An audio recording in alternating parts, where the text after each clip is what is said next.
2025 has been an excellent year for anyone holding European defense companies. Geopolitical instability, emerging threats, and increased tensions across the world, but largely in Europe, have led to government-led initiatives to buy increasing amounts of military technology for the purpose of national defense. As of November 2025, the gains of the Themes Transatlantic Defense ETF have been around 45% year-on-year, fast outpacing the S&P 500, but still modest compared to the gains of some individual defense companies. Since the summer, many of the gains have been comparatively modest, and with increased talk about a potential quote-unquote peace agreement in Ukraine, some are increasingly wary as to whether this industry is still a good investment or if the outperforming gains have reached their natural conclusion. This video covers the long-run case supporting diversification through the defense and aerospace technology sector, and looks at why this is likely to be a fruitful sector regardless of what happens on the geopolitical stage in the short run. First, we will look at the overall sector. Then we will finish off looking at specific companies in the UK that are set to benefit from this multi-decade trend.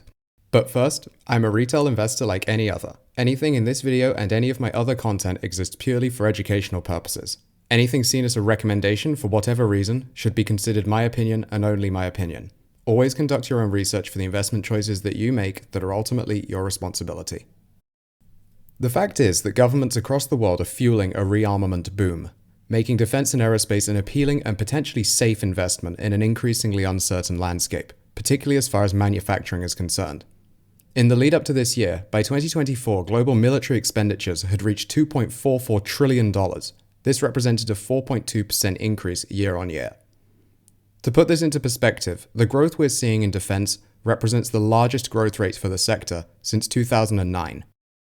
Of course, much of this is catalyzed and driven by events like the Russian invasion of Ukraine, or tensions in Asia, or conflict in the Middle East. The EU's Rearm Europe plan aims to mobilize €800 billion to enable EU military spending, while all NATO members are now committed to increasing their spending to 3.5% of GDP, plus an additional 1.5% on flanking infrastructure and resilience. Even if we put these to one side, we can see that there are still several factors that explain both the push for and a more rational need to see expenditure in defense rise, factors which would remain even after any peace agreements are settled anywhere in the world right now. And the first of these is the pursuit of technological modernization.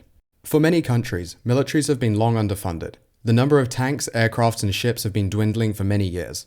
And for what does remain, there's an even more overdue need for intensive investment and upgrading of that kit, hardware, or resource. In 2025, a senior British Army officer labelled the UK Army as, quote, the laughingstock of Europe, owing to its outdated weaponry.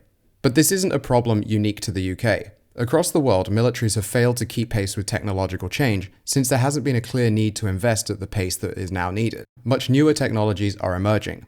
AI integration with military technology, advancements in quantum computing and robotics, as well as new materials and applications, all mean that the next generation of military technology is both here and also about to come again. Even without the risk of a conflict, stakeholders are increasingly aligned that underinvestment has gone on for too long. Now, we seem to be at the point where that can't be ignored. Hence, investment necessarily has to increase, and this will be to the benefit of defense and aerospace manufacturers across the world. And the second factor is the pursuit of sovereignty. The downsides of a globalized world have been seen in many areas since 2022. As a result of over-reliance on Russia for energy, European economies have been quick to ensure that the supply chains that Europe relies on are essentially made in Europe. This is the same in the technology field, and this extends to military technology. In practice, this means that the whole defense ecosystem needs to be rewired and reintegrated. In short, to avoid over-reliance on potentially unreliable partners or suppliers who could cause problems in the event of conflict or deteriorations in diplomacy, countries across the world are undertaking wholesale reform and restructuring. Europe's approach to this can be seen in its recent Defense Industry Transformation Roadmap, where the tagline literally refers to, quote, unleashing disruptive innovation for defense readiness. We can see instances of sovereignty-led innovation in other economies too, from Saudi Arabia's Vision 2030 to the US Chips and Science Act. Either way, this is a global phenomenon, and a process that innately requires investment in new equipment and technologies, resulting in untapped gains for many manufacturers. Last but not least is the pursuit of economic growth. Particularly in Europe, a common theme experienced by all countries is that of poor economic growth. Growth has largely flatlined in the last decade or so.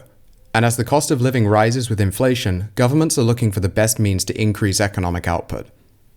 Defense is a natural option here, since it is growth that can be driven by the state, with the government as the primary buyer, but stimulating private sector demand across the supply chain. It supports national goals like defense modernization, economic sovereignty, and foreign policy aims.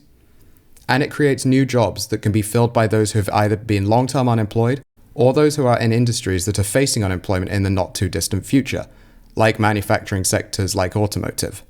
History has seen many examples of defense spending being a reliable way to support economic output. The most prominent of this is the USA during the Second World War, where increased manufacturing in the military context was a sufficient boost to get the US out of its economic depression from the 1930s.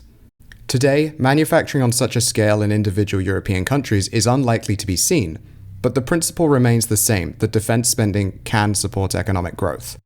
That's all to say that we're seeing structural economic shifts. What this all leads to is a step change in the way our economies are set up. For the rest of the decade at least, more people we know will be employed in some kind of defense-related industry. This could be directly. For example, while tens of thousands are being laid off by major German car manufacturers, just one arms manufacturer in Germany, Rheinmetall, plans to increase its workforce by 29% by 2028. At the same time, the Czech ammunitions manufacturer STV Group has recruited workers displaced by the automotive downturn. The increase in defense spending more generally will result in more people being employed in defense. EY and Decker Bank predict that increased NATO spending will create or secure nearly 700,000 jobs in Europe, and this is a figure corroborated by the US consulting firm Kearney's Germany office. Such a shift in structural employment is not a short-term trend. It represents a significant pivot to how our economies will look in the years and decade going forward. If productivity increases during this time, the gains for individual companies and the sector as a whole could make for a compelling investment case. There are lots of good defense companies across Europe, and if you wanted to get exposure to all of them through a more global lens, I'd recommend you look at the Themes Transatlantic Defense ETF. The top 10 holdings in there include companies in Europe like Airbus, Rolls-Royce, Rheinmetall. But when looking at this ETF, I noticed that it's very US dominated. And to be quite honest, while the basic numbers in terms of dollars being invested are huge, the comparative growth might not be as strong in the US as compared to in Europe. With that in mind, picking up a few individual companies might be a good option. In addition to those already mentioned, you can find quite a few other excellent defense and aerospace companies listed in the United Kingdom. For example, the UK is home to some of the world's best defense manufacturers, such as Dividend King BAE Systems, Babcock International, the aforementioned Rolls-Royce Holdings, and also Serco. This is not an exhaustive list, and some smaller companies have made up some of the UK indices' most notable gains this year. Shemring Group, for example, currently trades at about £4.78 a share. Since January, it's seen growth of up to 81%, currently sitting up about 46% since the start of the year. Some estimates of the intrinsic value of this stock are around £6.77, and if this is the case, then there's still a good degree of opportunity to still buy now. And with earnings expected over the next few years to increase by 55%, the contextual environment and economic environment might loan well to such an investment. Looking at the broader picture again, in August 2025, the UK FTSE All-Share Aerospace and Defence Index was about 70% higher compared to 12 months earlier. This means that it outpaced the first US heavy index, and it also outpaced the European equivalent index, which rose by about 45%. UK companies in particular are also interesting given the specific political context at the moment. This year, over 100 MPs and peers urged banks and investment firms to relax their rules on investing in defense companies, a move which could see an increase in investment levels and cause these companies' share prices to rise. At the same time, even if ESG rules are not preventing investment in this sector as being reported, pressure has been growing to make the UK a more friendly place for defense companies to raise funds, including for those already in the UK. It will be interesting to see how this debate goes, but overall, this is a sector that is experiencing a lot of support from government and private investors for a range of reasons, both short-term and long-term. As a result, I personally will favour continuing to maintain a healthy position in the defense sector for my portfolio.